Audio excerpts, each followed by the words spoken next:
My husband Darren brought his secretary Kelly to our family dinner, introducing her as his executive assistant. 2 days later, I sat silently at the head of the boardroom table as the same secretary announced budget cuts to his department. "We'll need to eliminate redundant positions," she said confidently. Darren nodded in agreement, not noticing my nameplate on the door he'd walked past. When I finally spoke, the blood drained from his face as he realized who now controlled his career.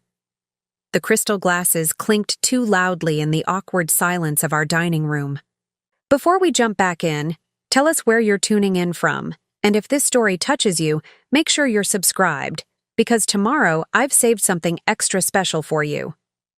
My mother, ever the perfect hostess, kept the conversation flowing, despite the tension crackling between me and the unexpected guest at our table. "And how long have you been working with Darren, Kelly?" my mother asked, delicately cutting her roast beef. "Almost 2 years now," Kelly replied, her smile practiced and professional. "Though the last 6 months have been particularly productive." The way her eyes flickered to my husband did not escape my notice. Neither did the way he shifted in his chair, suddenly very interested in rearranging his potatoes.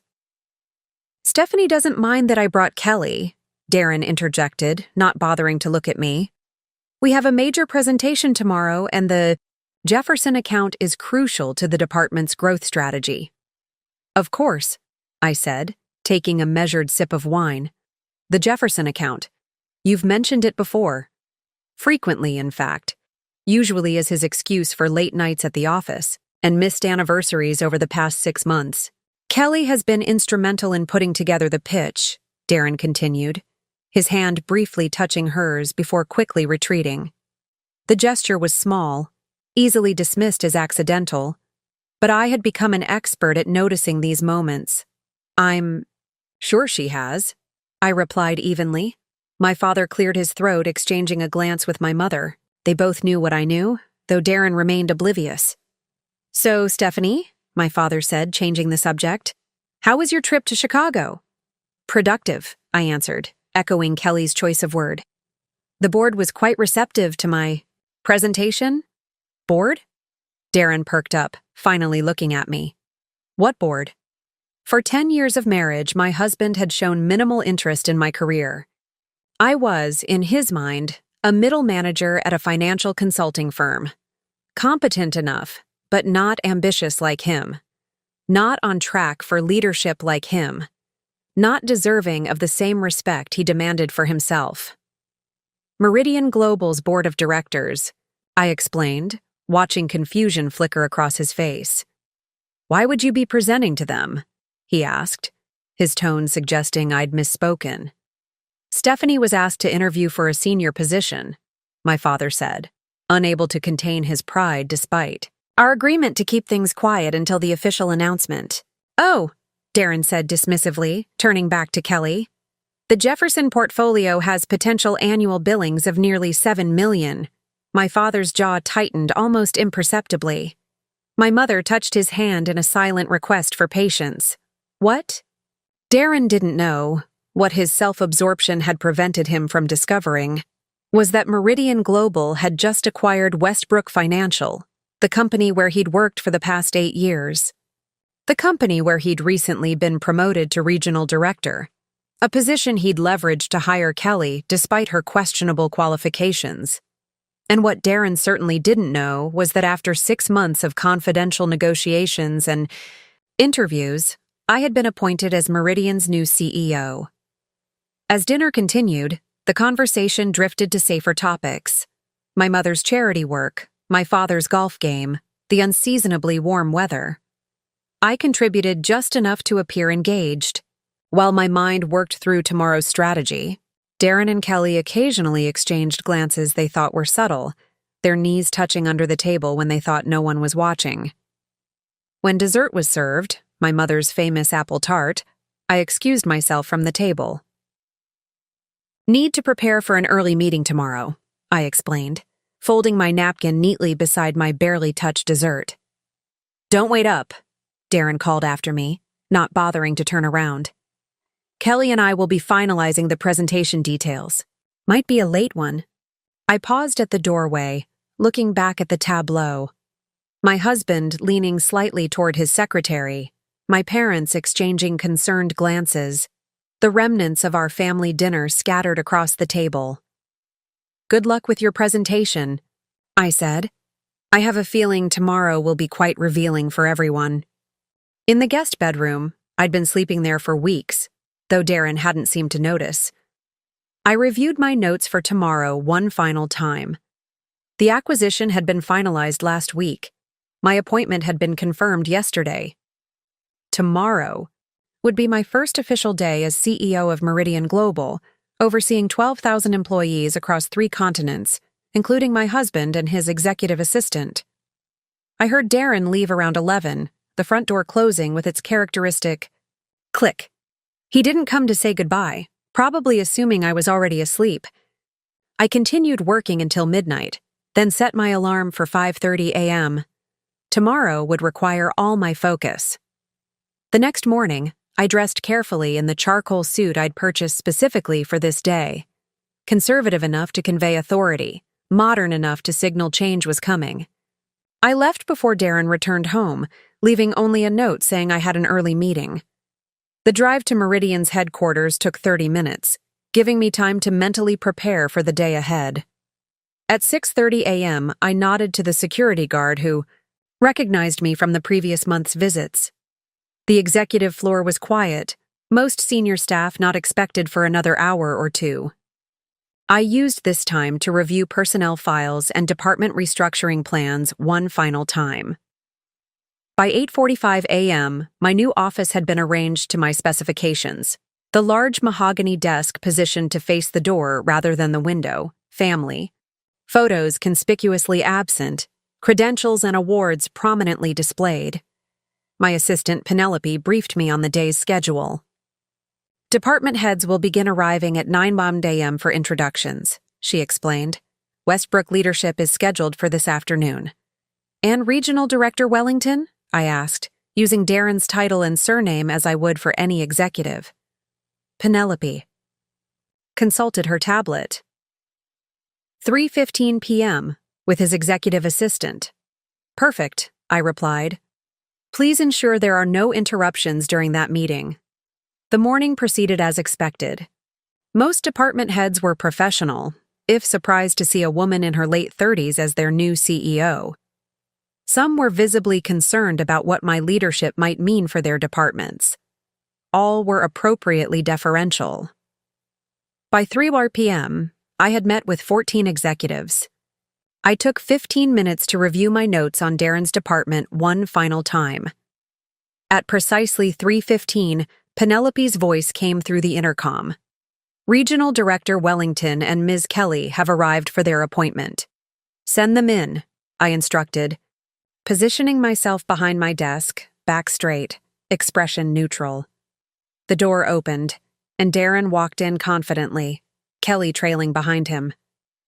He was wearing his navy power suit, the one he considered lucky, and carrying the leather portfolio I'd given him for our anniversary 3 years ago. He didn't notice me at first, his eyes scanning the impressive office before landing on the large desk where I sat reviewing documents.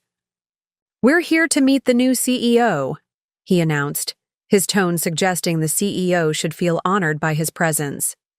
"I'm Darren Wellington, Regional Director of Investment Strategy at Westbrook." I looked up slowly, allowing the moment to unfold, at my pace. "Hello, Darren," I said calmly. His expression transformed from confident to confused to shocked in the span of 3 seconds. "Stephanie, what are you doing in the CEO's office?" "I am the CEO," I replied, gesturing to the nameplate, on my desk, as of yesterday morning. The look on Darren's face was worth every moment of the past 6 months.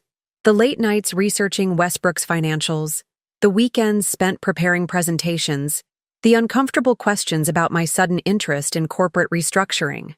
His perfectly crafted facade crumbled as realization dawned. You're my boss now?" he stammered, his confident posture deflating visibly. I'm everyone's boss now. I corrected him calmly. Preparing and narrating this story took us a lot of time, so if you are enjoying it, subscribe to our channel. It means a lot to us. Now back to the story. Please, both of you, sit down. We have the quarterly restructuring to discuss. Kelly sank into a chair immediately, her survival instincts clearly sharper than my husband's. Darren remained standing, his mind visibly racing to process this new reality. Restructuring? He finally managed, color slowly returning to his face. But our department is exceeding targets. The Jefferson account is projected to bring in $7 million. Yes, I finished for him. I've reviewed the projections. They're optimistic. Too optimistic, according to our risk assessment team. I slid a folder across the desk. Inside was a detailed analysis of Darren's department, including performance reviews, budget allocations, and personnel decisions for the past 2 years. You'll find some concerning patterns highlighted, I continued, my voice measured and professional. Particularly regarding recent hires and resource allocation. Kelly shifted uncomfortably in her seat, her perfectly manicured nails suddenly fascinating to her. Darren still hadn't moved to take the folder. I don't understand, he said, his voice finding some of its characteristic confidence. Why didn't you tell me about any of this? About Meridian? About the acquisition? The question contained multitudes. Why didn't you tell me about your new job? Why didn't you warn me? How could you ambush me like this? I considered him for a moment. This man I had lived with for a decade, who had gradually dismissed my career, as secondary to his who had brought his mistress to my parents' house last night. Why would I asked simply.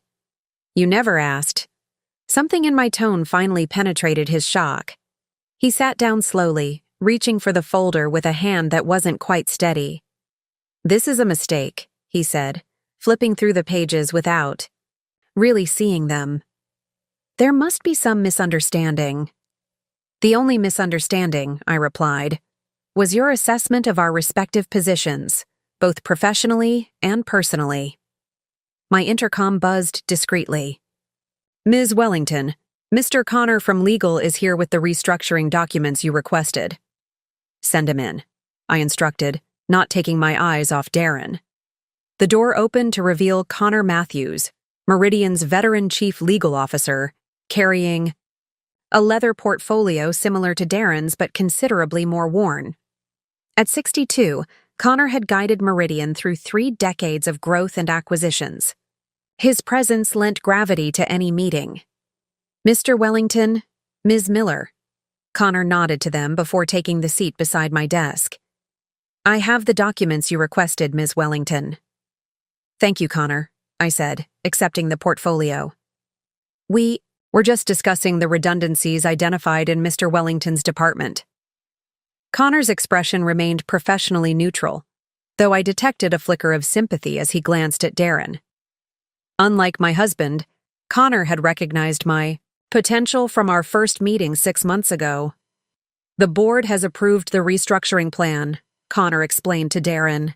As you know, acquisitions often necessitate organizational changes to eliminate overlapping functions.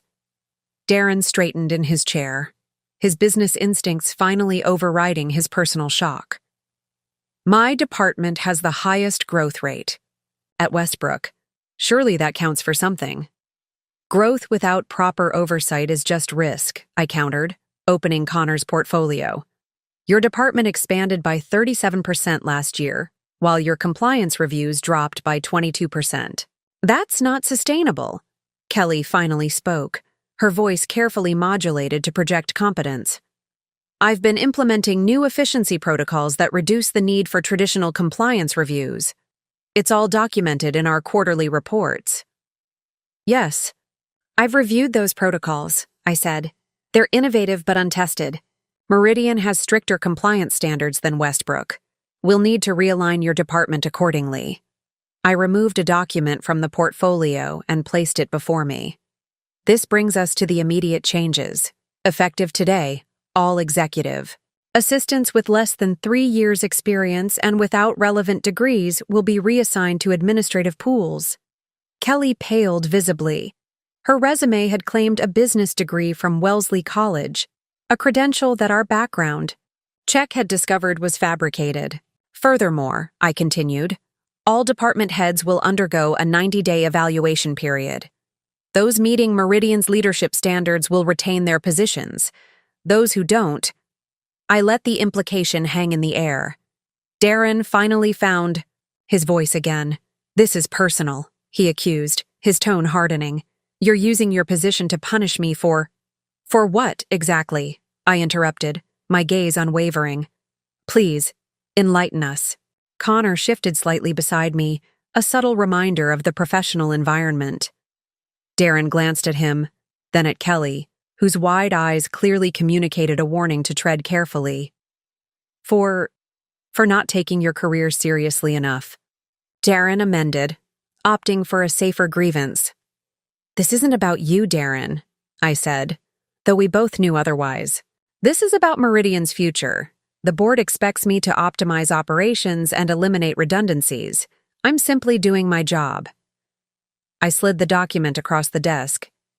You have 2 options. Option 1. Accept a position as senior analyst, reporting to the new director of investment strategy, whom we'll be bringing in from our Chicago office. Option 2. A severance package, generous by industry standards.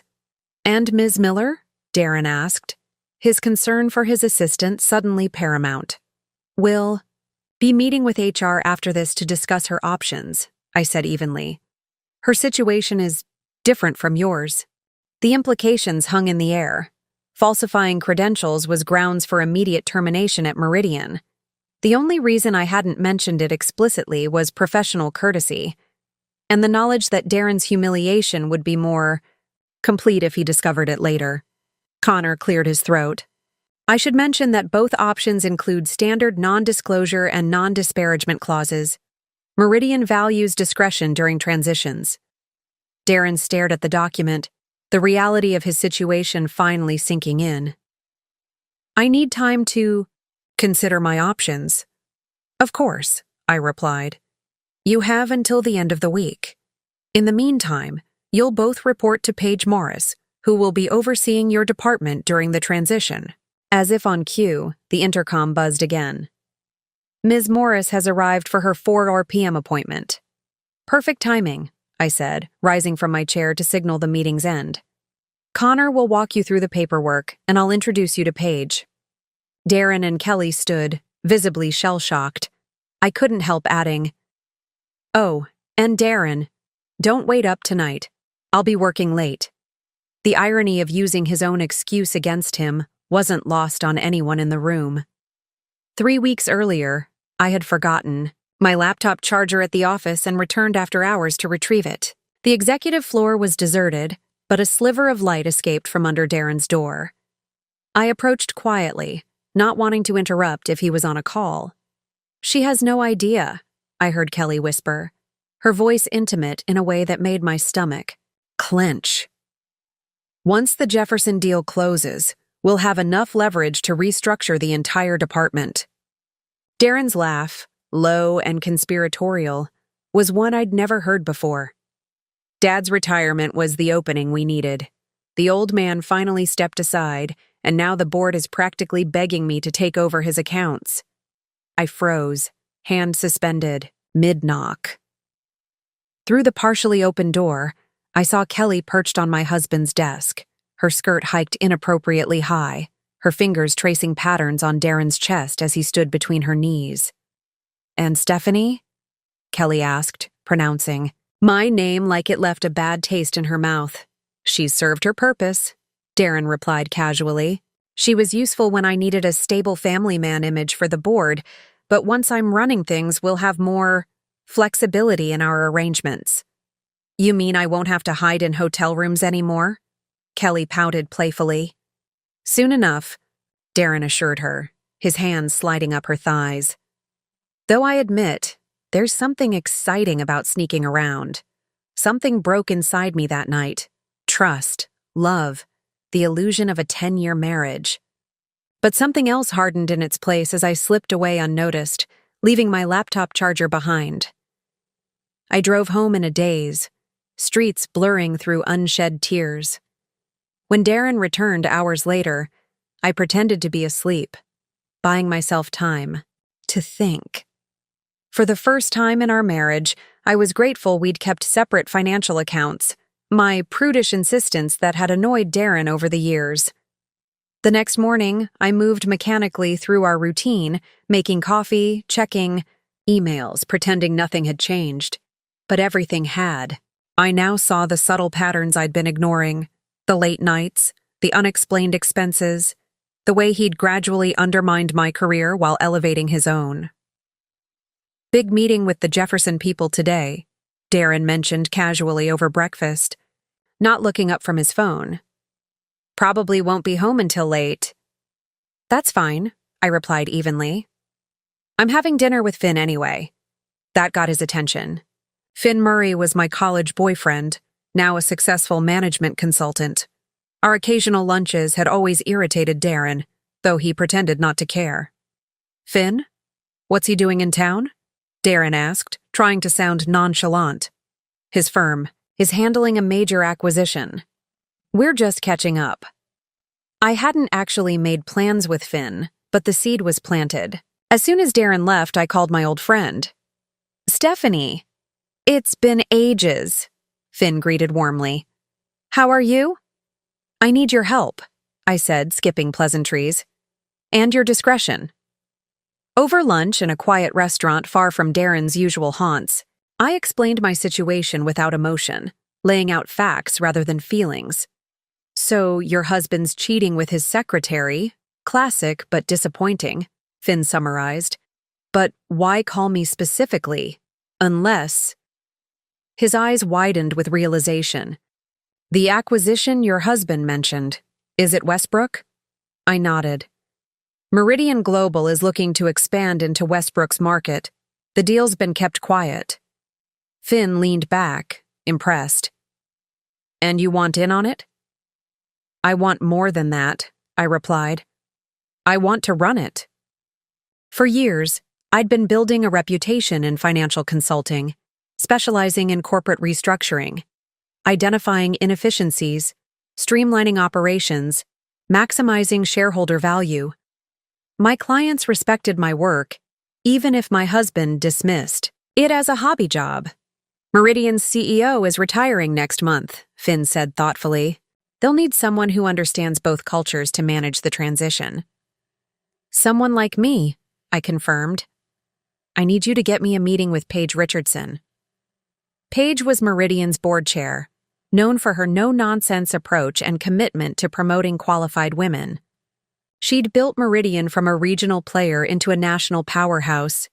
"It won't be easy," Finn warned, "especially keeping it quiet from Darren." "I've kept his secrets for years," I said coolly. "Now I'll keep my own." The next day, I began documenting everything, copying files from our home office, photographing financial statements, recording conversations when legally permissible. If I was going to take control, I needed leverage. I also started sleeping in the guest bedroom, claiming insomnia was disrupting Darren's sleep. He barely noticed, too preoccupied with the Jefferson account and Kelly to register the growing distance between us. A week later, Finn called. "Dinner tomorrow, 7 p.m., the Westlake Club." "Who else will be there?" I asked, recognizing the exclusive venue where major deals were often negotiated over perfectly cooked steaks. "Just Paige Richardson and Connor Matthews, Meridian's chief legal officer."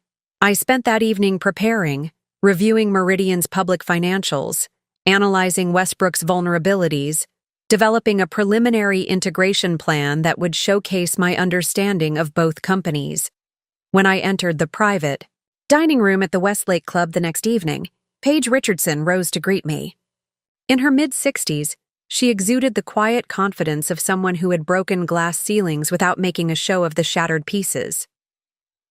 "Mrs. Wellington," she said, her handshake firm. "Finn speaks highly of your capabilities. though he was deliberately vague about your interest in Meridian. I appreciate his discretion, I replied, taking a seat across from her. And I've admired your leadership for years. Connor Matthews, Meridian's silver-haired legal counsel, studied me with practiced neutrality.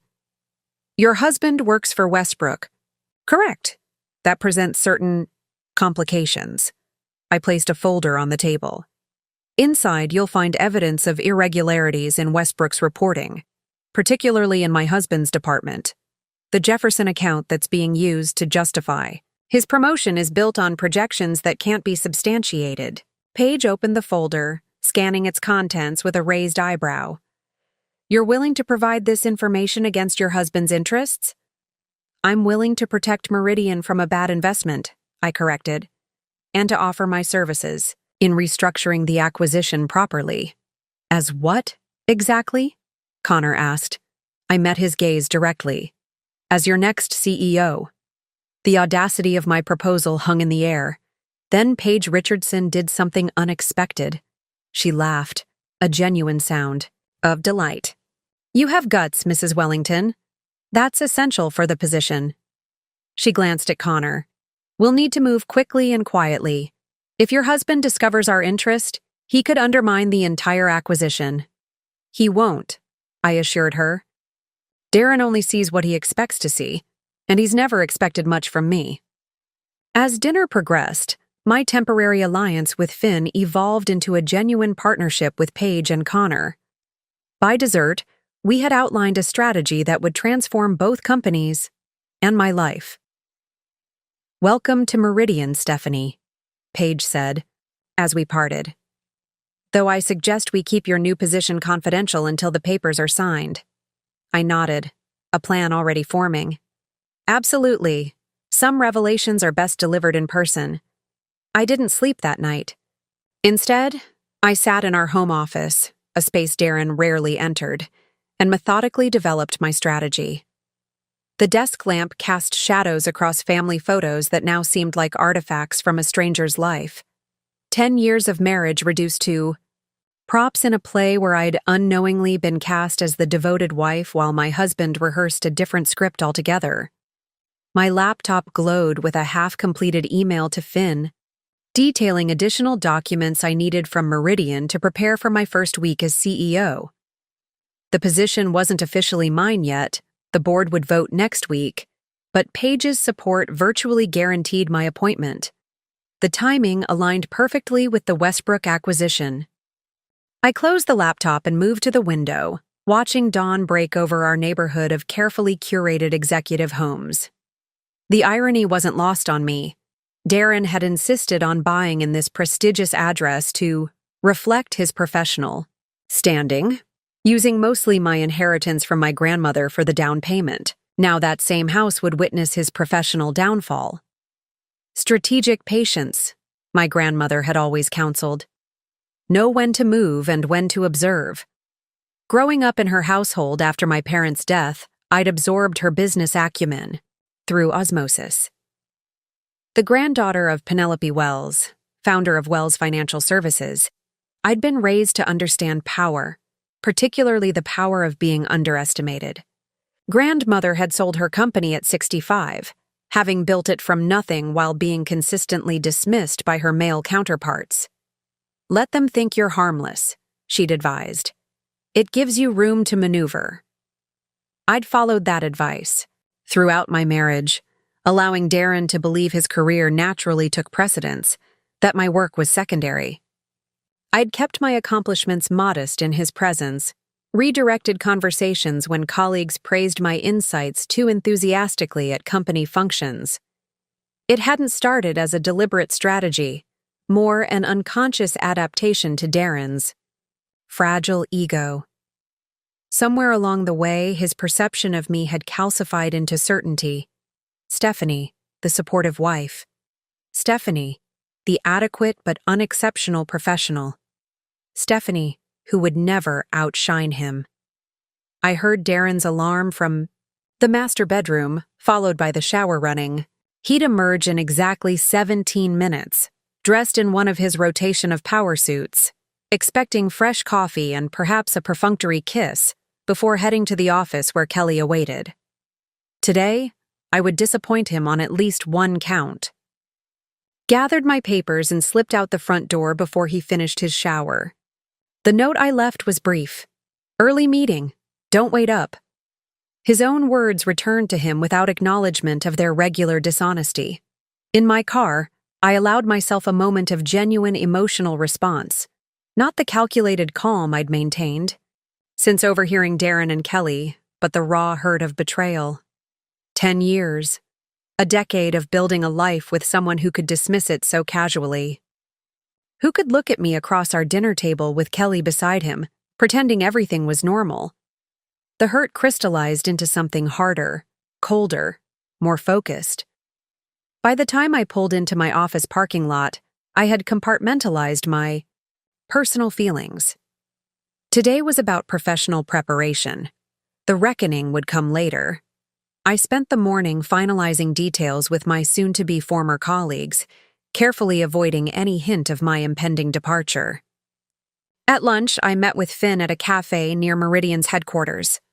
The board vote is scheduled for tomorrow, he confirmed, sliding a folder across the table. This arrived from Paige this morning, your official offer. I scanned the document, CEO of Meridian Global, effective immediately following the vote, with compensation that made my current salary look like pocket change. More importantly, it included specific authority over the Westbrook integration, including staffing decisions. Has Darren suspected anything? Finn asked, keeping his voice low despite the privacy of our corner booth. Not a thing, I replied. He's too focused on his promotion to notice mine. And when he finds out? I closed the folder. He'll understand that actions have consequences. After lunch, I returned to my office to find a text from Darren. Working late with the Jefferson team. Don't wait up, I replied with a simple, okay, resisting the urge to add more. Let him have this last night of believing he controlled our narrative. At home, I packed essentials into a small suitcase, enough for a week at the downtown hotel Meridian had arranged near their headquarters. I wasn't fleeing, I was positioning myself for what came next. Living under the same roof as Darren would be untenable once everything was revealed, at least temporarily. As I placed the suitcase in my car trunk, our neighbor Connor waved from his driveway. Weekend getaway, Stephanie? Just a work trip, I called back with a practiced smile. Connor and his wife Paige had been our neighbors for 5 years. They'd hosted us for barbecues, celebrated holidays together. I wondered briefly how they'd react when neighborhood gossip inevitably reached them. The Wellington marriage imploding spectacularly alongside Darren's career. That night, alone in our house, I walked through rooms filled with memories now tinged with doubt. Had anything been real? Or had I been living in a carefully constructed fiction, seeing what I wanted to see rather than what was actually there? In our bedroom, I opened Darren's closet, running my hand across suits I'd helped select, ties I'd given as gifts, the material evidence of our shared life. On impulse, I checked the inside pocket of his navy suit, the one he considered lucky, for important meetings. Inside was a small jewelry box. For a moment, hope flickered irrationally. Perhaps I'd misunderstood. Perhaps there was an explanation that didn't destroy everything we'd built. I opened the box to find a delicate silver necklace with a small diamond pendant. Expensive, but not excessively so. Perfect for a mistress, not a wife. The card tucked inside confirmed what I already knew. For Kelly, something beautiful for someone beautiful. Counting the days until we can stop hiding. D. I replaced everything exactly as I'd found it, a strange calm settling over me. The last lingering doubt had been removed. Tomorrow would bring revelation and consequence. Tonight required rest and preparation. In the guest room, I changed into pajamas and set my alarm for 5 a.m. I needed to be at Meridian before the board meeting at 7:30. By 9, I would officially be CEO, By afternoon, Darren would walk into my office expecting to meet his new boss and find his wife instead. Strategic patience, I whispered to myself, echoing my grandmother's wisdom as I drifted toward sleep, and then decisive action. Long before I became Stephanie Wellington, or even contemplated a career in finance, I was Stephanie Wells, granddaughter of Penelope Wells and heiress to a legacy few people knew about. My grandmother had built Wells, financial from nothing in the 1970s, fighting sexism and skepticism at every turn. As one of the first female-owned financial advisory firms in the city, Wells Financial had specialized in helping other women manage their money at a time when most couldn't even open a credit card without a husband's signature. Money is power, grandmother had told me repeatedly during my childhood. Not the having of it, but the understanding of it. After my parents died in a car accident when I was 12, I'd moved into grandmother's elegant brownstone. There, amid antique furniture and leather-bound ledgers, I received an education no private school could match. While my friends learned geometry and literature, I absorbed lessons on capital markets, investment strategies, and the subtle language of corporate negotiation. "Watch how they dismiss me in meetings," grandmother would say after bringing me to her office on school holidays. "Then watch their faces when I demonstrate I know more than they do." By 18, I knew I would follow in her footsteps. By 22, I had my finance degree and was working on my MBA. By 25, I was handling my own small portfolio of clients at a respected firm. Then I met Darren Wellington at a financial conference in Chicago. He was 30, ambitious, and charismatic, a rising star at Westbrook Financial with family connections and an effortless confidence I found both attractive and slightly intimidating. Our courtship was swift and exhilarating.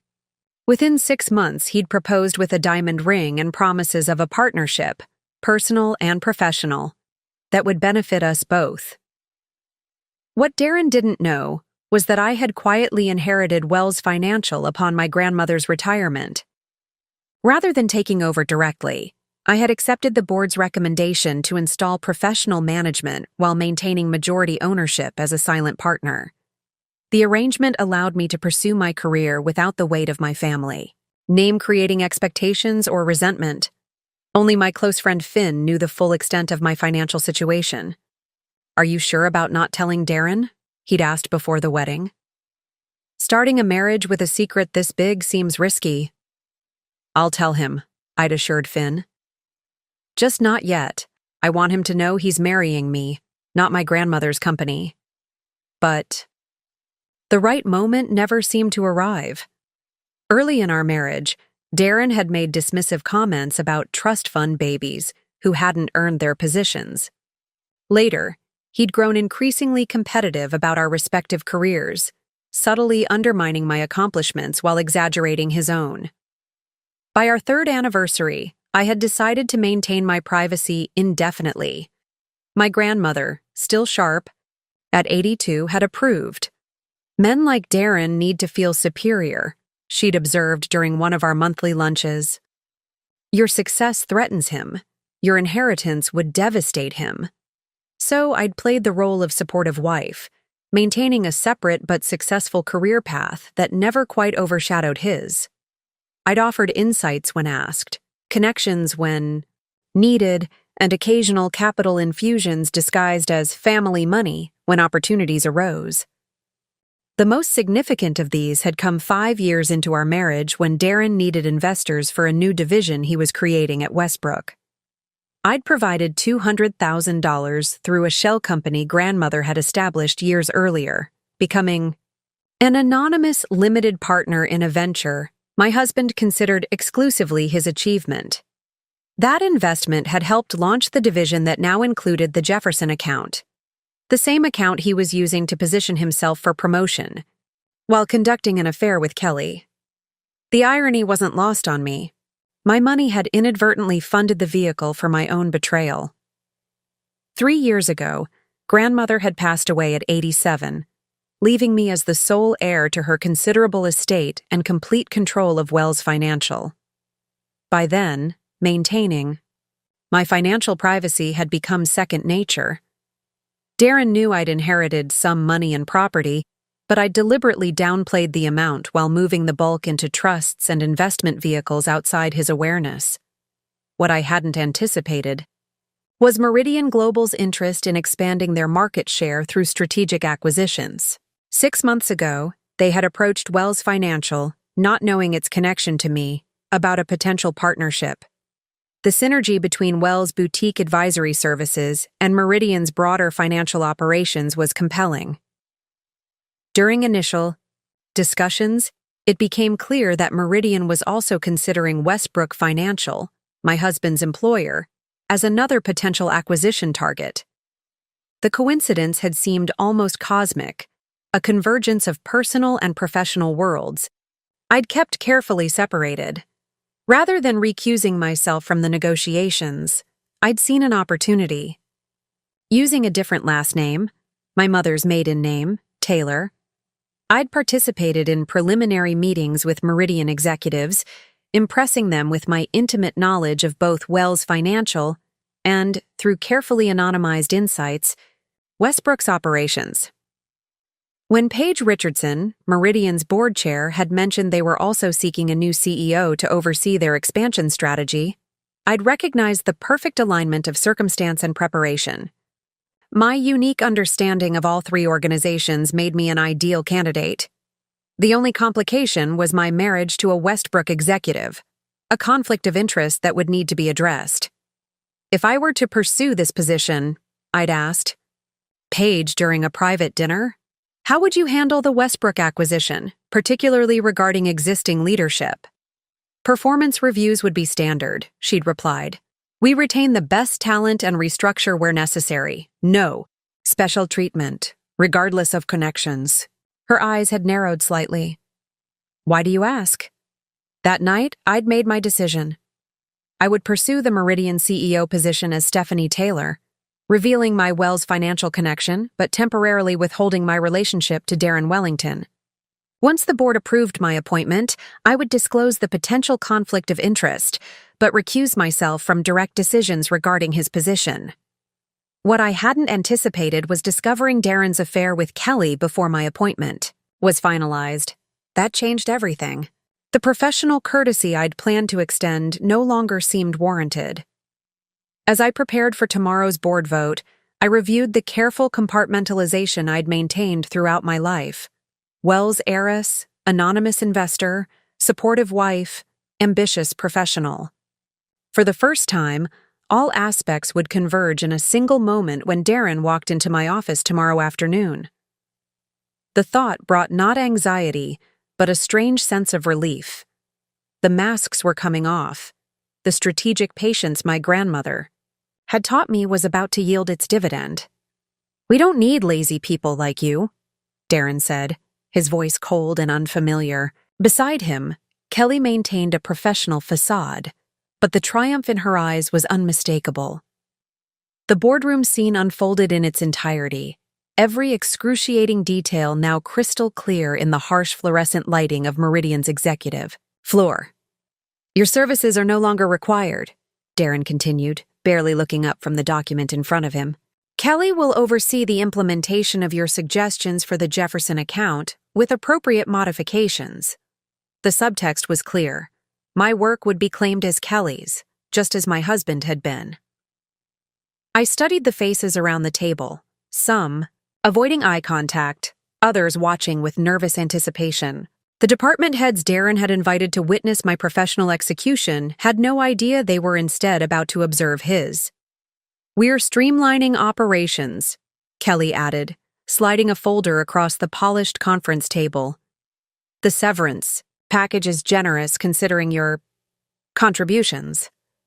I didn't touch the folder. Is that all? Darren finally looked up, momentarily confused by my lack of emotional response. He'd expected tears, perhaps, or anger, something that would confirm his narrative of me as unstable and unprofessional. My calm demeanor clearly unsettled him. Security. We'll escort you out, Kelly said with poorly concealed satisfaction. That won't be necessary, I replied, standing smoothly. I know my way around this building quite well by now. Connor Matthews, who had been silently observing from the far end of the table, caught my eye with the slightest nod. The legal counsel knew what was coming. He had helped orchestrate it. "One question before I go," I said, pausing at the door. "Does Finn know about this meeting?" A flicker of unease crossed Darren's face at the mention of my longtime friend. "Finn is no longer with the company. His position was eliminated in the restructuring." Another lie. Finn had accepted a position as Meridian's new chief strategy officer the same day I'd received my CEO offer. His firing had been a carefully constructed fiction to prevent Darren from connecting the dots too soon. "I see," I said, allowing a small smile. "Good luck with the Jefferson presentation. I'm sure Kelly will handle it adequately." With that parting shot, I walked out with the quiet dignity grandmother had instilled in me through years of watching her navigate male-dominated boardrooms. I strode past curious stares, past the office I'd occupied as a departmental consultant, past the security desk where Archie gave me a subtle thumbs up instead of the escort Kelly had ordered. In the elevator, I pressed the button for the top floor. Executive Territory Darren. Had visited but never conquered. As the doors closed, I caught a glimpse of him emerging from the conference room, his expression confused as he watched me ascending rather than leaving the building. Penelope met me as the elevator opened, her tablet ready with updates. The board meeting concluded 20 minutes ago. The vote was unanimous. "And the press release?" I asked, walking briskly toward my new office. "Scheduled for 11 a.m. Your official introduction to the executive team is at 2 p.m., followed by department head meetings." She handed me a folder. "These are the files you requested on Westbrook's senior management." "Thank you, Penelope. Please let Connor know I'd like to see him before lunch." My new office was everything a CEO's domain should be. Corner views of the city skyline, elegant furnishings that conveyed authority without ostentation, and most importantly, my name on the door. Stephanie Wellington, Chief Executive Officer. I positioned myself behind the desk, taking a moment to absorb the culmination of decades of preparation, both conscious and unconscious. Grandmother would have appreciated the symmetry, her lessons in strategic patience yielding such perfect results. Connor arrived promptly, closing the door behind him. "Congratulations, Stephanie. Or should I say, Ms. Wellington?" "Stephanie is fine, Connor. We'll be working closely together." He nodded, taking a seat across from me. "I observed the meeting downstairs. Your husband was quite emphatic about your termination." "Ex-husband," I corrected. "The papers were filed this morning." Connor raised an eyebrow. "Efficient." "I believe in addressing problems promptly," I replied. "Speaking of which, when is Darren scheduled to meet the new CEO?" 3:15 p.m. He and Ms. Miller are preparing their presentation on the Jefferson account. Connor's tone remained professional, but a hint of satisfaction crept in. "They're unaware that their meeting has been escalated to include you, Paige Richardson, and myself." Perfect. I opened the Westbrook file, scanning the personnel evaluations my team had compiled. "And the verification of Kelly's credentials? Completed this morning. As you suspected, her degree from Wellesley is non-existent. She attended for 1 semester before dropping out." I nodded, unsurprised. "Grounds for immediate termination under both Westbrook and Meridian policies." "Indeed." Connor hesitated. "There's something else you should know. The Jefferson account projections your husband presented to the board last month? They're substantially inflated. Our analysts found discrepancies suggesting deliberate manipulation of the numbers." This gave me pause. Professional misconduct crossed a line beyond personal betrayal. "How severe?" "Severe enough to constitute fraud if it can be proven he knew the projections were false when he presented them." Connor placed another folder on my desk. "This contains the evidence we've gathered so far." I felt a momentary pang of something like sympathy for Darren. He had always prioritized appearance over substance, taking shortcuts to achieve the success he felt entitled to. Now, those shortcuts would cost him everything. "Thank you, Connor. I'll review this before the meeting." After he left, I spent the next hour preparing, not just for the confrontation with Darren, but for the leadership role I'd officially assumed today. The merged organization would need clear direction and decisive action to navigate the transition. At 1:45 p.m., Penelope buzzed my intercom. "Ms. Richardson has arrived for the executive team introduction. Please send her in, and have the team assemble in the main conference room." Paige Richardson entered with the confidence of someone who had built a financial empire from the ground up. At 65, she conveyed authority without effort, her silver hair cut in a practical bob, her tailored suit a statement of professional precision. "The board is extremely pleased with your appointment," she said, extending her hand. "Particularly after learning about your connection to Wells Financial. Penelope Wells was a legend in this industry. She taught me everything I know," I acknowledged. "Though I suspect today's lesson wasn't one she anticipated." Paige's eyes sparkled with understanding. "Personal and professional reckonings happening simultaneously. That's either cosmic justice or extraordinary planning." "Perhaps a bit of both," I admitted. "Shall we meet the team?" As we walked to the conference room, Paige lowered her voice. "Your husband's department is problematic beyond the Jefferson account. The acquisition team found several instances of questionable hiring practices and misallocated resources." "I am aware," I replied. "The situation will be addressed this afternoon." The executive introduction went smoothly, my new colleagues responding well to the clear vision I outlined for Meridian's expansion. Only one question hinted at the drama unfolding beneath the professional surface. "How will you handle conflicts of interest regarding Westbrook personnel decisions?" asked the CFO, clearly aware of my marriage to a Westbrook executive. "With complete transparency and appropriate recusals where necessary," I responded. Though I should note for the record that my marriage has recently ended, eliminating one potential conflict. The subtle murmurs that rippled through the room confirmed that today's events would provide fodder for corporate gossip for months to come. I didn't mind. In my experience, a certain mystique enhanced leadership authority in the early days. As the meeting concluded, I checked my watch. 2:55 p.m. 20 minutes until Darren would walk into my office, expecting to meet his new boss. 20 minutes until the masks came off completely. At precisely 3:15 p.m., Penelope's voice came through the intercom. "Regional Director Wellington and Ms. Miller have arrived for their appointment." "Please send them in," I instructed, positioning myself behind my desk, back straight, expression neutral. I heard them before I saw them.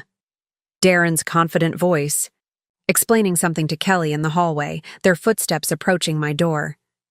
The nameplate would be their first clue, but in my experience, people rarely noticed such details when focused on important meetings. The door opened, and Darren walked in with the same self-assured stride he'd used in the boardroom earlier.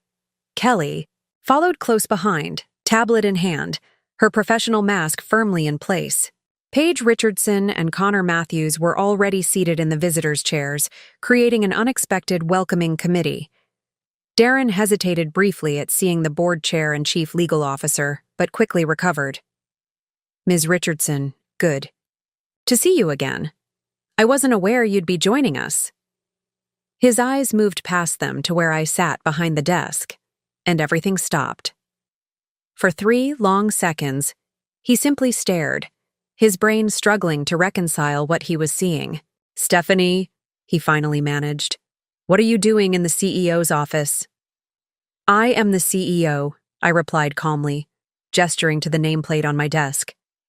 "As of this morning." The color drained from Darren's face as realization dawned.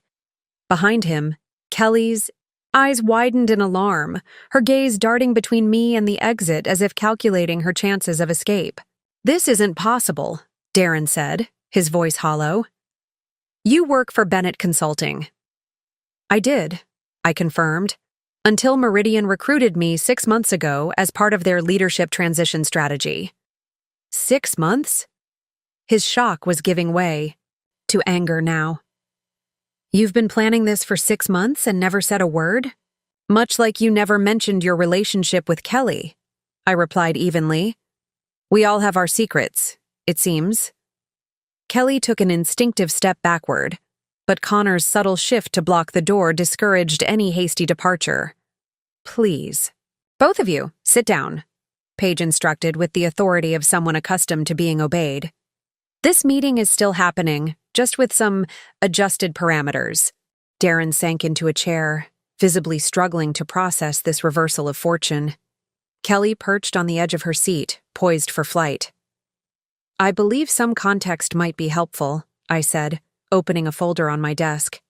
Especially regarding how we arrived at this particular moment. I removed a document, the original certificate of ownership for Wells Financial, bearing my grandmother's name and signature.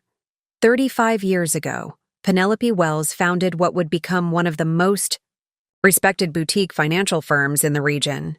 What most people didn't know was that she created it after being passed over for partnership at Westbrook Financial, the 7th female candidate rejected in as many years. Darren's eyes fixed on the document, recognition slowly dawning. Wells? Financial? Your grandmother was that Penelope Wells? The very same, I confirmed. When she died 3 years ago, I inherited controlling interest in the company.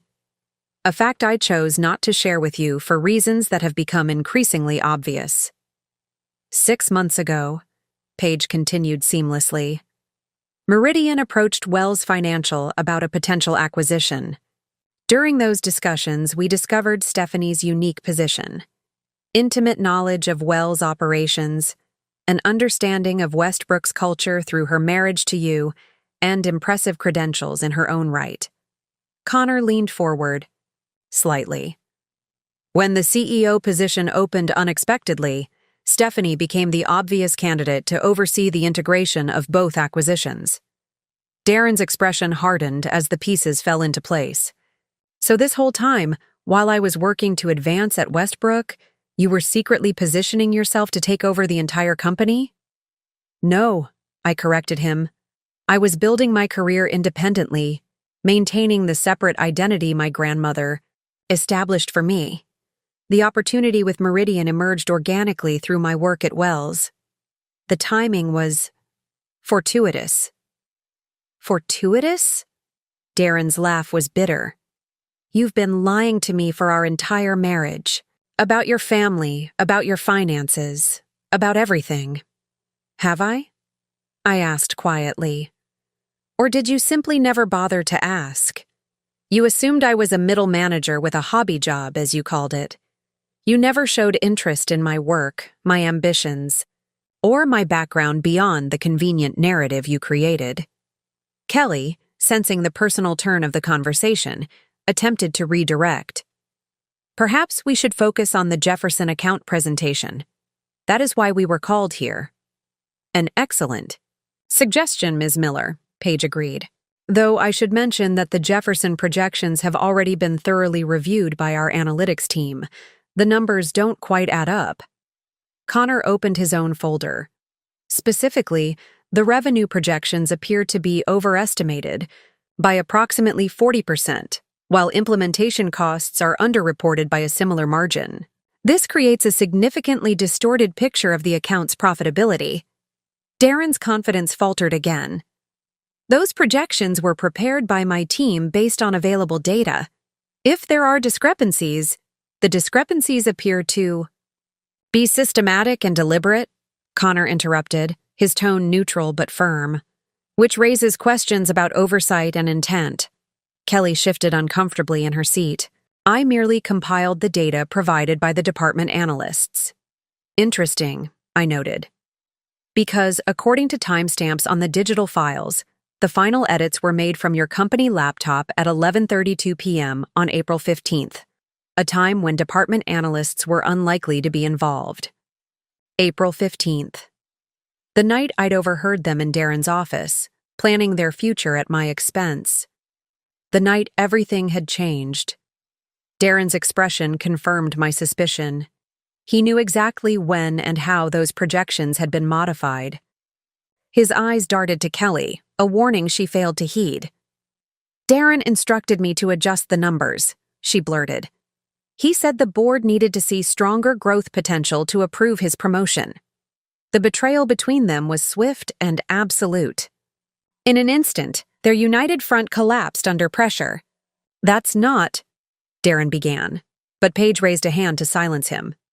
"These are serious allegations that will require formal investigation," she said firmly. "In the meantime, Meridian has clear policies regarding conflicts of interest, financial misrepresentation, and personal relationships between managers and direct reports." I removed 2 documents from my folder. "Which brings us to the immediate changes. Effective today, all executive assistants with falsified credentials will be terminated immediately." I slid the first document toward Kelly, who paled visibly. "Your resume claimed a business degree from Wellesley College. Our background check confirmed you attended for exactly 1 semester before withdrawing. That constitutes grounds for immediate termination under both Westbrook and Meridian policies." Kelly's carefully constructed professional facade crumbled. "You can't." "I can and I am," I stated firmly. "Security will escort you to HR to process your departure."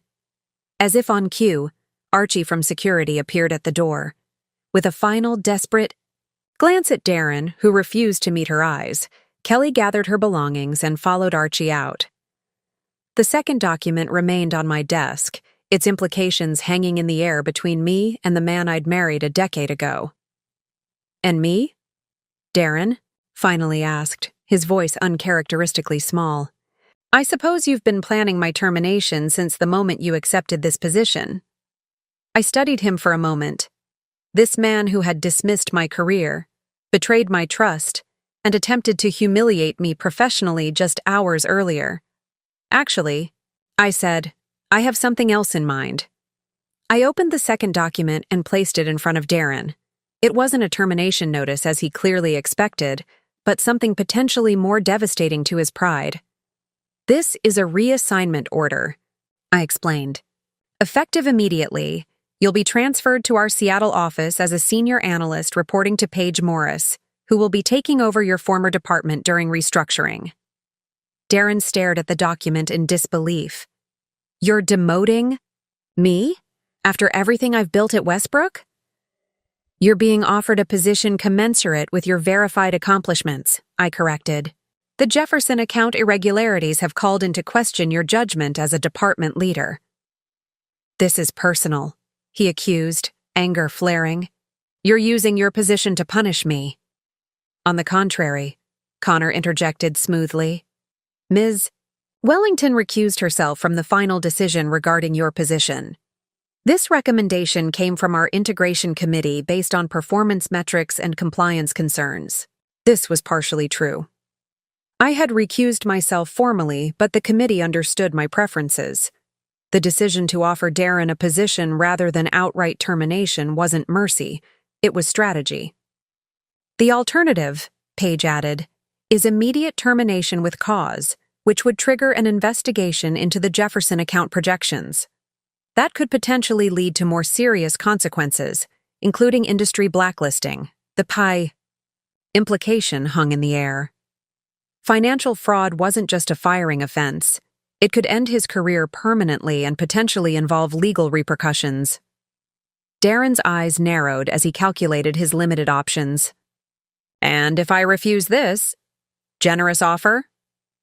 "Then you'll be terminated immediately," I replied evenly. "The severance package would be minimal given the circumstances, and Meridian would be obligated to disclose the reason for your dismissal to future employers who inquire." Darren leaned back, his expression hardening into something cold and unfamiliar. "You've thought of everything, haven't you? Was this your plan all along? Marry me, learn the business, then take over and destroy me?" I felt a flicker of genuine anger at his attempt to rewrite our history. "Our marriage was real to me, Darren. If you recall, I was the one who discovered you with Kelly, not the other way around. His momentary confusion confirmed what I'd suspected. He had no idea I'd overheard them that night in his office. 3 weeks ago, I continued, I forgot my laptop charger and returned to the office after hours. Your door was partially open. I heard everything.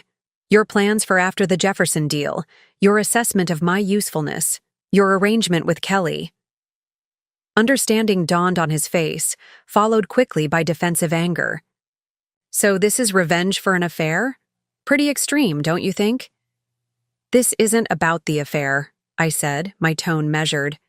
It's about consequences for choices you made professionally and personally. The affair simply removed any reason for me to extend professional courtesy. Connor cleared his throat discreetly. We should note that the reassignment offer expires at the end of business today.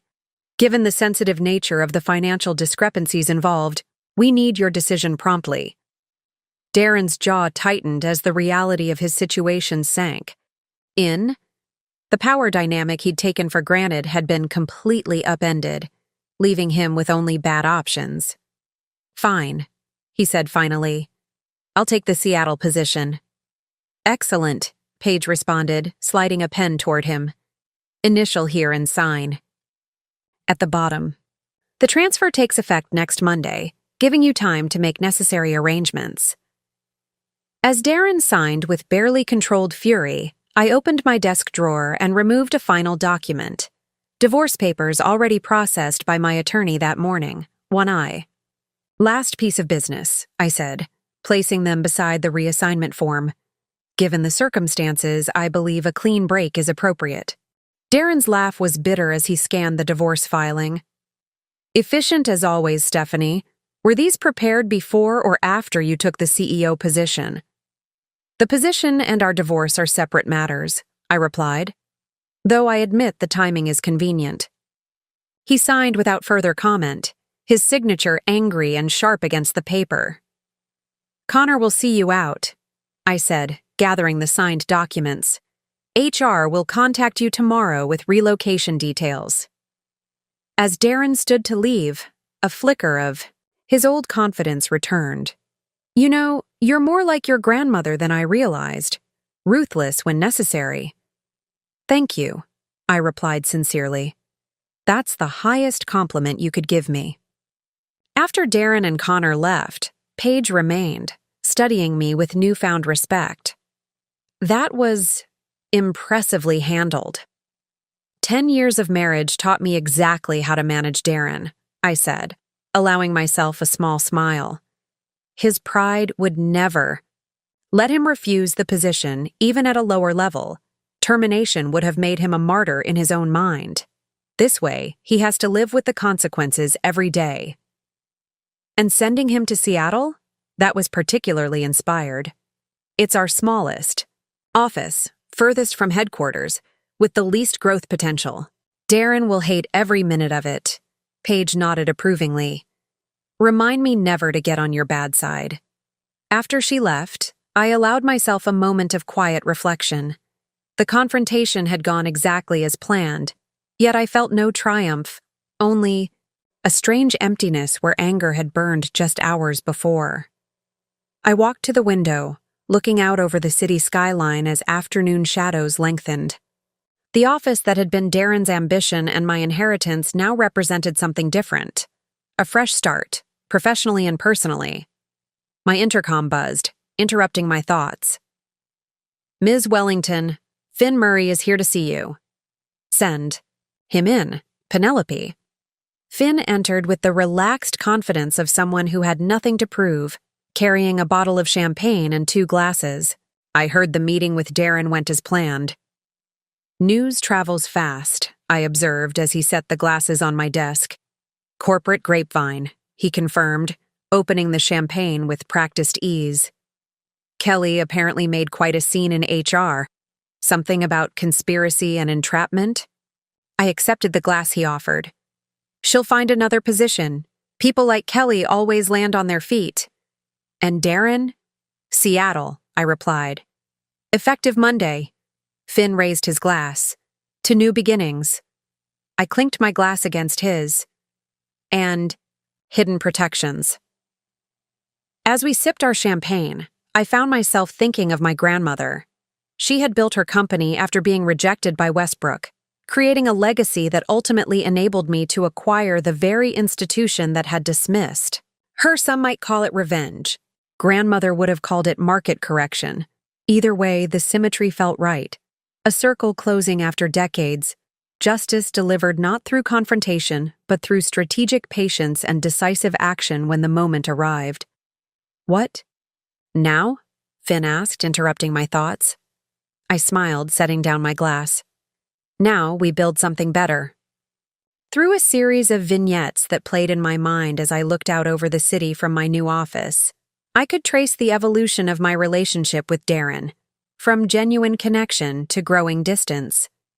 10 years ago, we'd met at a financial technology conference in Chicago. I was there representing my small client base at Bennett Consulting. He was already a rising star at Westbrook. Our connection had been immediate, both ambitious, both passionate about modernizing financial services, both certain we were destined for greater things. You're different from the other consultants, he'd said during our first dinner. You actually understand the fundamentals, not just the buzzwords. In those early days, Darren had valued my insights, often bringing me complex problems from work to get my perspective. When I suggested solutions, he'd implement them, proudly telling me later how his supervisors had praised his innovative thinking. We make a great team, he'd say, kissing me as we celebrated his successive promotions with increasingly expensive champagne. The warning signs had been there from the beginning, but love, or perhaps ambition, had blinded me to them. The way he gradually began presenting my ideas as his own, the subtle dismissals when I achieved my own successes, the increasingly frequent suggestions that I should consider a less demanding career track once we decided to have children. You're already doing so well at Bennett, he'd say when I mentioned pursuing a director-level position. Why stress yourself with more responsibility? Our wedding had been lavish, Darren's preference, not mine. I'd wanted something intimate. He'd insisted on impressing his business associates and family connections. 300 guests, most of whom I barely knew, witnessed us exchange vows, in a ceremony that felt more like a networking event than a celebration of love. The photographs from that day showed a beautiful couple, his confident smile, my measured happiness. What the camera couldn't capture was the subtle shift already occurring between us, the gradual repositioning of our relationship from partnership to hierarchy. Our third anniversary marked a turning point. Darren had been passed over for promotion. At Westbrook, beaten by a colleague who'd secured a major client that Darren had been pursuing for months. If you'd consulted me on the pitch, I'd offered gently, reviewing his presentation later, I could have helped strengthen these projections. His response had been unexpectedly harsh. Not everyone needs to be rescued by their wife, Stephanie. Some of us prefer to succeed on our own merits. The irony of his statement wasn't lost on me. He'd been using my insights for years while maintaining the fiction that they were his own. But something in his tone that night signaled a change. Our professional lives, once intertwined in productive collaboration, began separating into distinct spheres. By our 5th anniversary, we'd settled into patterns that preserved peace at the expense of intimacy. I focused on building my client base at Bennett while maintaining my silent partnership in Wells Financial. Darren pursued increasingly aggressive expansion strategies at Westbrook, determined to secure the executive position he believed he deserved. When he needed additional investment for his new division, I'd arrange the funding through one of my grandmother's old shell companies, allowing him to believe it came from an anonymous venture capital group impressed by his business plan. I told you I'd make it without nepotism or connections, he'd said proudly after securing the financing. Pure merit and vision. I'd smiled and congratulated him, understanding that his ego required this fiction. The truth, that his success, was built partially on my capital and completely on my silence about my contributions, would have been intolerable to him. After my grandmother's death, our relationship cooled further. Darren expressed appropriate sympathy, but showed little interest in my grief or the responsibilities I'd inherited. When I mentioned receiving some property and investments from her estate, he'd nodded distractedly, too preoccupied with a potential promotion to inquire about specifics. "We should use some of that inheritance to renovate the kitchen," was his only substantive response. "The outdated countertops are killing our home's value."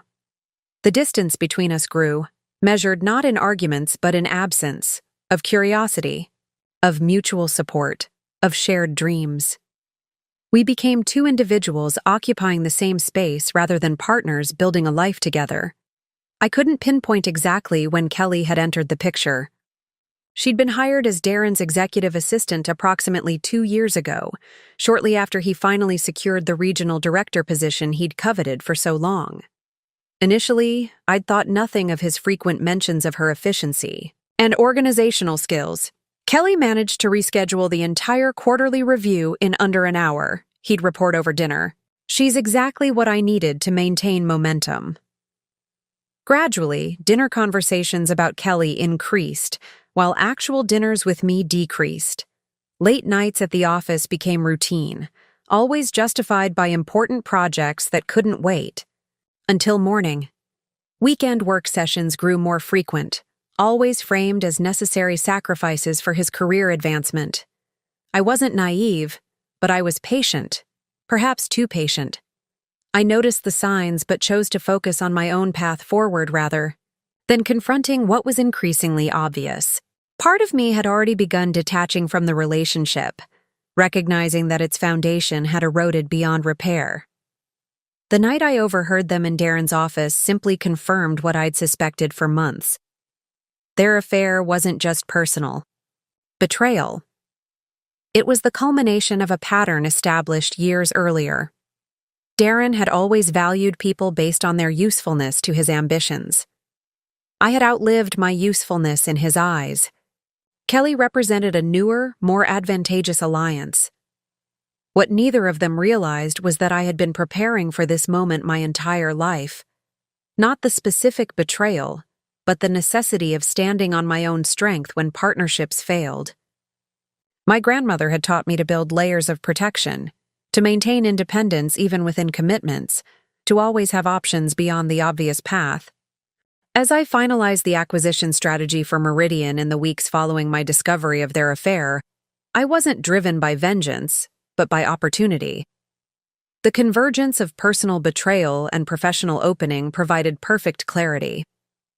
The compartmentalization I'd maintained throughout our marriage, keeping my true financial status and professional capabilities hidden, had become unnecessary.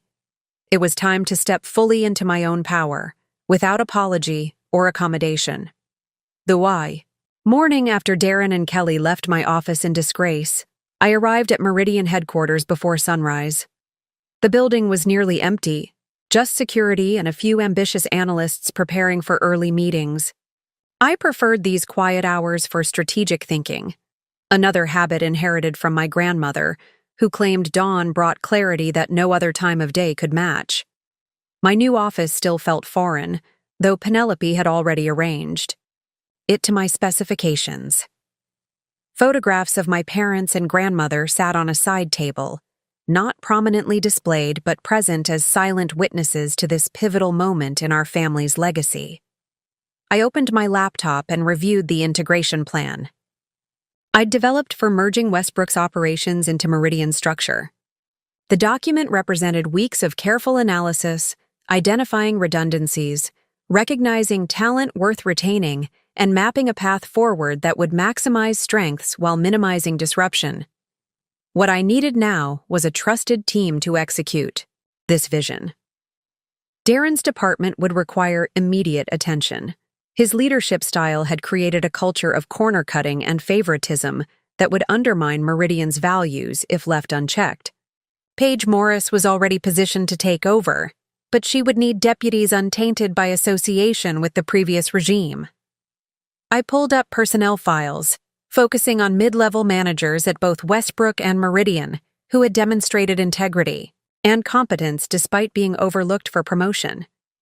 These would be my allies in reshaping the organization, people who understood the business but hadn't benefited from the broken system. At 7:30 a.m., Finn arrived with coffee and bagels, part of our morning ritual during major projects. You look surprisingly well-rested for someone who just executed a corporate and personal coup, he observed, settling into the chair across from my desk. Decisive action is energizing, I replied, accepting the coffee gratefully. And I slept better last night than I have in months. I spoke with Connor this morning. Apparently Darren signed everything without calling an attorney. Pride before prudence, as usual. I nodded, unsurprised. He's always believed he could handle any situation through sheer force of personality. That confidence served him well until yesterday, and Kelly? Already trying to spin her departure as a voluntary resignation. She called Archie from security this morning, asking him to provide a reference that omits the circumstances of her termination. Finn raised an eyebrow. Bold move. Predictable, I corrected. People like Kelly always believe rules are negotiable, which is precisely why our first priority is establishing that Meridian operates differently. I shared my screen, showing him the integration timeline I'd developed. Phase 1 begins today. A company-wide announcement about the acquisition and leadership changes, followed by departmental meetings to address immediate concerns. You're not wasting any time, Finn noted, studying the aggressive schedule. Uncertainty breeds anxiety. The sooner everyone understands the path forward, the faster we can rebuild momentum. We spent the next hour refining communication strategies for different stakeholder groups, executives, middle management, frontline employees, clients, and investors. Each required a tailored message that acknowledged concerns while establishing confidence in the transition. At 9 a.m., Connor joined us, bringing the final version of the all-staff announcement. Legal has reviewed everything. We're clear to proceed whenever you're ready. I scanned the document, making minor edits to emphasize continuity for clients while signaling internal change. Send this at 9:30. Schedule departmental meetings beginning at 11 SAUs, starting with Darren's former team. Connor nodded, making notes. How do you want to handle questions about your relationship to Darren? People will inevitably connect the dots. Transparency without detail, I replied. Acknowledge that yes, Darren Wellington is my soon-to-be ex-husband. Yes, he has accepted a position in our Seattle office. No, I did not participate in decisions regarding his role due to obvious conflicts of interest. Then redirect to the broader integration strategy. And if they press for more, personal details? They won't, Finn interjected. Not to her face anyway. Let them speculate, I said with a shrug. Office gossip has a short shelf life. By next week, there will be new rumors to entertain them. As Connor left to finalize the announcement, Paige Richardson arrived for our scheduled strategy session. At 65, she brought decades of experience navigating complex corporate transitions. The board is impressed with your handling of the situation, she said after settling into a chair. Particularly the decision to reassign Darren rather than terminate him outright. It demonstrates maturity and strategic thinking. Firing him would have created a martyr, I explained. Demoting him creates an example. Paige smiled approvingly. Exactly. Now, about the client retention strategy. For the next hour, we dissected potential vulnerabilities in our client relationships, particularly those Darren had personally cultivated. His charm had secured several major accounts, and we needed to ensure those relationships transferred smoothly to new account managers. The Jefferson account is particularly concerning, Paige noted. Given the inflated projections Darren presented, they may have unrealistic expectations about returns. I've already scheduled a meeting with their CEO for tomorrow, I replied. Full transparency about the situation is our best approach. They'll appreciate honesty more than false promises. By 10:30 a.m., my leadership team had assembled in the conference room. Finn, Connor, Paige Morris, who would oversee Darren's former department, and Archie Sullivan, newly promoted from security to head of operational integrity, a position I'd created specifically to address the cultural issues at Westbrook. Before we begin departmental meetings, I said, standing at the head of the table, I want to be absolutely clear about our priorities during this transition. First, we protect our clients by ensuring service continuity. Second, we retain talented employees regardless of their former reporting structure. Third, we establish a unified culture based on integrity, transparency, and accountability. I distributed folders containing detailed action plans for each department. These are your roadmaps for the next 90 days. I expect daily progress reports and immediate flagging of any issues that could impact client relationships or employee retention. Archie raised his hand. What about resistance from Westbrook executives who were aligned with Darren? Some of them won't transition easily to the new structure. Identify them quickly, I instructed. Offer clear expectations and support for meeting those expectations. Those who adapt will thrive. Those who don't will be offered the same choice, Darren. Received, reassignment, or resignation. As the team reviewed their materials, my phone buzzed with a text from Darren. We need to talk. This isn't over. I showed the message to Connor, who frowned. He signed a non-disparagement agreement yesterday. Any attempt to undermine the transition would violate those terms. He's testing boundaries, I replied, typing a response. All. Communication should go through legal counsel moving forward. Congratulations on your Seattle position. I turned my phone face down on the table, refocusing on the team before me. Any questions before we begin departmental meetings? Paige Morris looked up from her folder. How do we address the inevitable rumors about why Darren was reassigned? His allies will claim it was personal rather than performance-based. Evidence speaks louder than rumors, I replied. Make the Jefferson account files available to the senior team. The numbers tell the story we need told. With that final direction, we adjourned to prepare for the cascade of meetings that would shape Meridian's future. As my team filed out, I remained at the table, reviewing my notes for the crucial first meeting with Darren's former department. My phone buzzed again. Another message from Darren. I ignored it, focusing instead on the task ahead. Yesterday had been about personal reckoning. Today was about building something better from the ashes of what had failed. Strategy, preparation, execution. The principles my grandmother had taught me would guide Meridian through this transition, just as they had guided me through the collapse of my marriage. The auditorium hummed with nervous energy as employees from both Meridian and Westbrook filled the seats. News of the acquisition had spread quickly following the official announcement, along with rumors about dramatic leadership changes. Many Westbrook employees wore expressions of barely concealed anxiety. Meridian staff displayed cautious optimism, mixed with curiosity.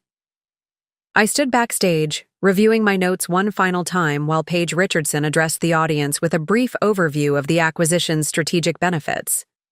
Her steady voice carried through the speakers, establishing the tone of calm authority we'd agreed was essential. And now, Paige concluded, I'd like to introduce Meridian Global's new Chief Executive Officer, who will guide us through this transition and beyond. Please welcome Stephanie Wellington. As I walked onto the stage, the applause was polite, but tentative. Most employees from either company had never seen me before today. Those from Westbrook who recognized me looked confused.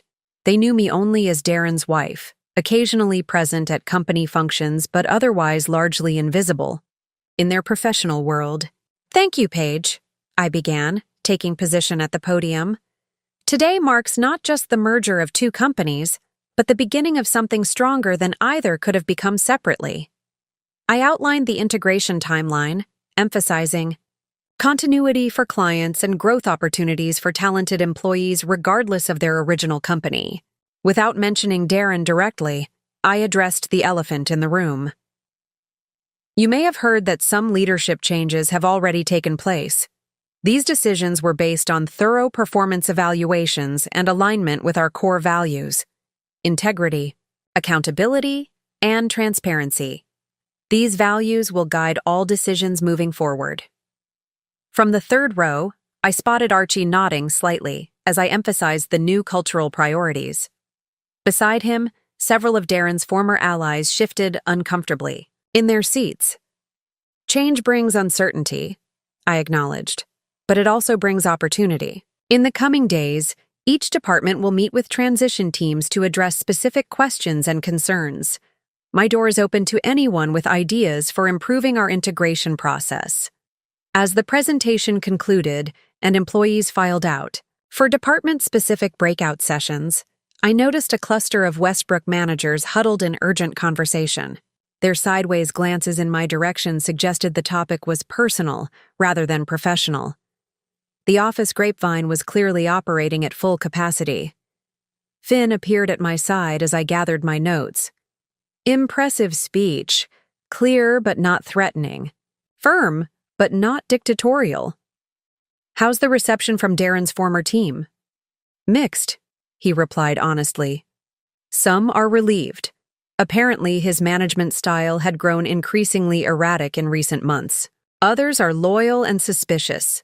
One called it a palace coup orchestrated by a vengeful wife. I shrugged, unsurprised. They'll judge based on actions, not rumors. Results matter more than narratives.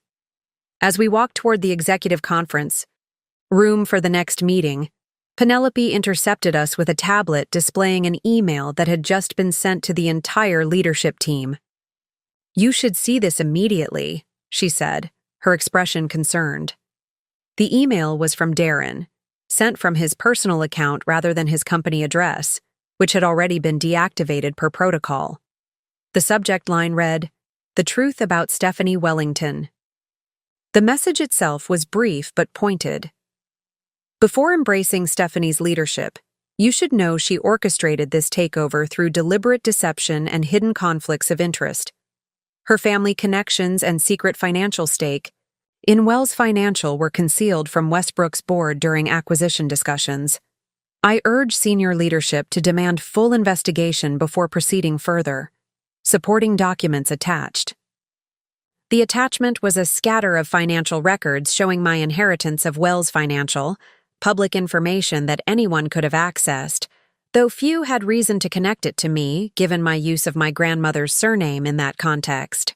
"He's violating his non-disparagement agreement," Connor observed, reading over my shoulder. "This gives us grounds for immediate termination." "No," I replied, surprising both Finn and Connor. "Let him have this tantrum. Responding would only validate his claims and extend the drama." "What about the accusations?" Finn asked. "Some may believe there's a legitimate concern about disclosure." Paige and the board were fully informed of my connection to Wells before my appointment, I reminded him. Everything was properly disclosed where it mattered. Darren's attempting to create a conspiracy where there was only strategic privacy. I handed the tablet back to Penelope. "Monitor responses, but don't engage. If anyone raises concerns directly, refer them to Paige for confirmation that all appropriate disclosures were made during the acquisition process." As we continued to the conference room, I felt a strange sense of liberation. Darren's desperate attempt to undermine me had stripped away the last pretense between us. The power had shifted completely.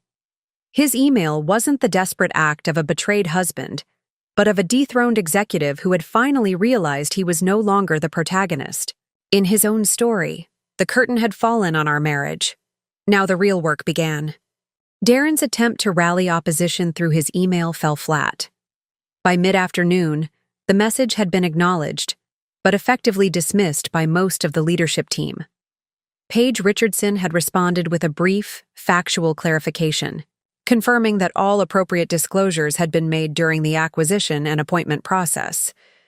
The professional response only highlighted the contrast between Meridian's new culture of measured transparency and Darren's emotional outburst. Several Westbrook executives who had initially hesitated to commit to the new structure now approached me after departmental meetings, eager to demonstrate their alignment with the changing tide. As the day progressed, Darren's digital presence grew increasingly desperate. His email to me was filled with accusations and ultimatums. "This isn't over. I've contacted industry journalists about the conflicts of interest. Either reverse my reassignment or prepare for public scrutiny." Connor advised an immediate legal response. "This crosses from personal grievance into potential corporate damage. We should have outside counsel contact him directly." "Not yet," I replied, studying the message. "He's escalating because he's being ignored. Let's see how far he's willing to go before we engage." By late afternoon, Darren had moved from threats to bargaining. His next message struck a markedly different tone. "We should discuss this privately. 10 years of marriage deserves better than corporate warfare. Meet me for dinner, and we can find a resolution that works for both of us." I showed the message to Finn, who shook his head in disbelief. Classic Darren. When intimidation fails, try charm. "It always worked before," I noted.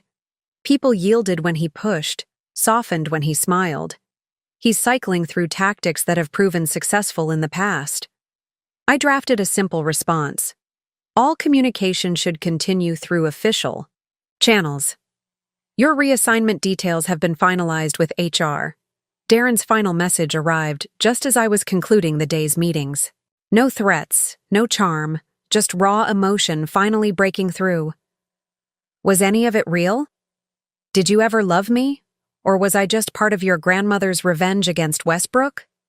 The question caught me off guard, not because it was particularly insightful, but because it revealed how completely Darren had misunderstood our entire relationship.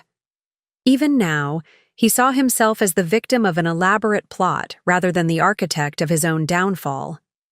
I closed the email without responding. Some questions didn't deserve answers, particularly when they were designed to reframe accountability as victimhood. As I gathered my belongings to leave, Paige knocked on my open door. Seattle office confirmed Darren arrived this afternoon to review his new position. His assistant reports he spent exactly 12 minutes at his desk before leaving, saying he had urgent personal business to attend to. "He won't accept the position," I predicted. "His pride won't allow it. He'll resign by morning, believing it's somehow a victory to walk away rather than accept demotion." Paige nodded in agreement. "And Kelly?" "Already interviewing at our competitors," I replied. "Archie's friend in security at Landmark Financial spotted her there this morning." Some endings were predictable, even when the beginning had been anything but.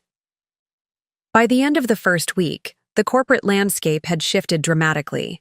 As predicted, Darren had resigned rather than accept the Seattle position, sending a terse email to HR that cited irreconcilable differences with current leadership. Kelly had secured a position at Landmark Financial, presumably without disclosing the circumstances of her departure from Westbrook. With the most visible antagonists removed from the equation, I could focus on building the alliances necessary for successful integration. This began with identifying employees from both companies who shared my vision for a more ethical, transparent organization. My first recruit was Penelope Wright, a brilliant analyst from Westbrook who had been repeatedly passed over for promotion, despite consistently outperforming her male colleagues. Darren had dismissed her as too cautious when she raised concerns about the Jefferson account projections.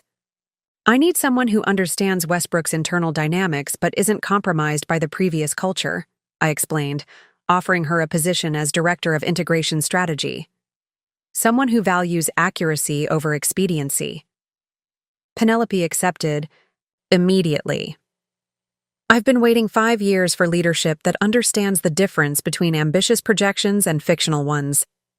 Next came Connor's recommendation, Paige Morris from Meridian's compliance department, who had developed innovative audit protocols that identified potential problems before they became actual violations. I appointed her to oversee Darren's former department, with a mandate to implement those same protocols throughout the merged organization. The team may resist initially, I warned her during our first strategy session. They're accustomed to Darren's approach of addressing problems, only when they become unavoidable. Resistance is expected, Paige replied confidently, but results speak for themselves. Once they see how preventative compliance actually makes their jobs easier, they'll adapt. From Westbrook's technology division, I recruited Archie Donovan, who had repeatedly flagged security vulnerabilities that Darren had deemed too expensive to address. His new role as Chief Information Security Officer came with both resources and authority to implement the protections he'd long advocated. "You were right about the server encryption," I told him during our first meeting, referencing a proposal Darren had rejected the previous year. "Implement it immediately, along with any other measures you consider necessary." Archie's surprise quickly gave way to determination. "You've actually read my security proposals?" "Everyone," I confirmed, "including your prescient warnings about potential data breaches that were dismissed as alarmist." By week's end, my core team consisted of 12 executives, 7 from Meridian and 5 from Westbrook, each selected for both competence and character. Together, we represented a new alliance based not on loyalty to individuals, but commitment to principles. During our first integration summit, Finn observed the transformed dynamic with satisfaction. "You've built in 2 weeks what Darren couldn't. Establish in 10 years, a team that functions on mutual respect rather than fear or favoritism." The foundation was in place. Now we could begin building something better than either company had been separately. 1 month after taking over as CEO, I sat at my desk reviewing quarterly projections when Penelope's voice came through the intercom. "Ms. Wellington, Darren is in the lobby demanding to see you. Security has asked how you'd like to proceed." I glanced at the calendar, noting we were finalizing the Jefferson account corrections today. The timing wasn't coincidental. "Have Archie escort him up," I decided, "and ask Connor to join us." 10 minutes later, Darren strode into my office, his appearance noticeably different from when I'd last seen him. His designer suit had been replaced by more casual attire, and the confident posture that had once defined him seemed diminished. "You've destroyed everything I built," he said without preamble, ignoring Connor's presence by the window. "Jefferson is pulling their account because of your reassessment of the projections. Jefferson is maintaining their relationship with Meridian," I corrected calmly. "They've simply adjusted their expectations based on accurate projections, rather than fictional ones. Those projections were ambitious, not fictional." Darren's voice rose with frustration. "That's how business works. You set aggressive targets and push to meet them." "There's a difference between ambition and fraud," Connor interjected. "The numbers you presented weren't just optimistic. They were mathematically impossible given the market conditions." Darren turned to him with a dismissive gesture. "This isn't about numbers. This is personal. She's systematically dismantling everything I created because I had an affair." "Is that what you tell yourself?" I asked, maintaining my composure. This is about Kelly, not about the falsified performance metrics, the nepotistic hiring practices, or the compliance shortcuts that put client assets at risk." "You had no problem with my methods when they benefited us both," he countered. "Now suddenly you're the champion of corporate ethics? Please." I studied him for a moment, recognizing that beneath the anger was something more fundamental, the desperate need to reframe his failures as someone else's vendetta. "Darren, why are you here? You resigned your position. You've retained counsel for the divorce. What exactly do you hope to accomplish with this conversation?" His expression shifted, the anger giving way to something that almost resembled vulnerability. "I want to understand when everything changed. When did you stop being my wife and start being this?" He gestured vaguely toward my office, my position, my transformation. The question deserved a thoughtful answer, not for his sake, but for my own clarity. "I was always both," I said finally. "You just never bothered to see the complete person you married. You preferred the version that reflected your own ambitions." Archie appeared at the door, signaling that our time was up. "Your new employer called," I added as Darren turned to leave. "Landmark wants to verify your employment dates. I instructed HR to provide only the facts, your positions and tenure. Nothing more, nothing less. It was a small kindness, one he didn't deserve, but that I offered anyway. Not for his benefit, but as a final release from the bitterness that had no place in my new beginning." 3 months after the acquisition, Meridian Global hosted a client appreciation event at the city's Botanical Gardens. The evening embodied the transformed company culture, elegant without being ostentatious, impressive yet approachable, exactly the balance I'd envisioned. As I circulated among clients and employees, the contrast between this gathering and Westbrook's former events was striking. Gone were the excessive displays of wealth that had characterized Darren's approach to client relations. Instead, meaningful conversations about financial goals and strategic partnerships dominated the evening. The Jefferson account representatives, who had nearly withdrawn during the transition, now engaged enthusiastically with their new advisory team. "Refreshing to work with people who tell us what we need to hear, not just what we want to hear," their CFO commented as we discussed their portfolio adjustments. Paige Morris approached with a tablet displaying the latest quarterly results. "First, combined reports are ready for review," she said, her satisfaction evident. "Revenue is tracking 4% above projections. Conservative, accurate projections." I scanned the figures, noting with particular satisfaction that client retention had exceeded our targets. The feared exodus following Darren's departure had never materialized. Instead, several clients who had left Westbrook under his leadership had returned, citing the improved transparency and communication. "The compliance upgrades are complete too," Archie added, joining our conversation. "System-wide implementation. Finished yesterday, 2 weeks ahead of schedule." These achievements represented more than operational success. They validated the fundamental premise of our integration, that excellence and ethics could coexist, that sustainable growth required both ambition and accountability. Moving through the garden's illuminated pathways, I found Finn conversing with Penelope near a fountain. "Discussing the expansion proposal," he explained as I joined them. "Penelope has identified 3 potential acquisition targets that align with our revised growth strategy. Smaller firms with strong fundamentals and ethical leadership," Penelope elaborated. "Not the flashiest options, but the ones with genuine synergy potential." The approach perfectly captured our new philosophy: substance over appearance, long-term, value over quick wins, genuine partnership over exploitation. It was everything Westbrook could have been had different values guided its development. Later that evening, as the event concluded successfully, I stood alone briefly on the garden terrace, reflecting on the transformation of the past quarter. The company that had emerged from the merger bore little resemblance to either predecessor. We had retained the best elements of both while discarding the practices that had limited their potential. Similarly, my own transformation had been profound. The compartmentalization I'd maintained throughout my marriage, separating personal from professional, ambition from relationship, had given way to integration. For the first time, I could bring my complete self to both my work and my personal interactions. The strategic patience my grandmother had taught me had served its purpose, but now gave way to strategic authenticity. As I prepared to return to the remaining guests, Finn joined me on the terrace, offering a glass of champagne. "To new beginnings," he proposed. I raised my glass in agreement. "And to building something better. Up next, you've got 2 more standout stories right on your screen. If this one hit the mark, you won't want to pass these up.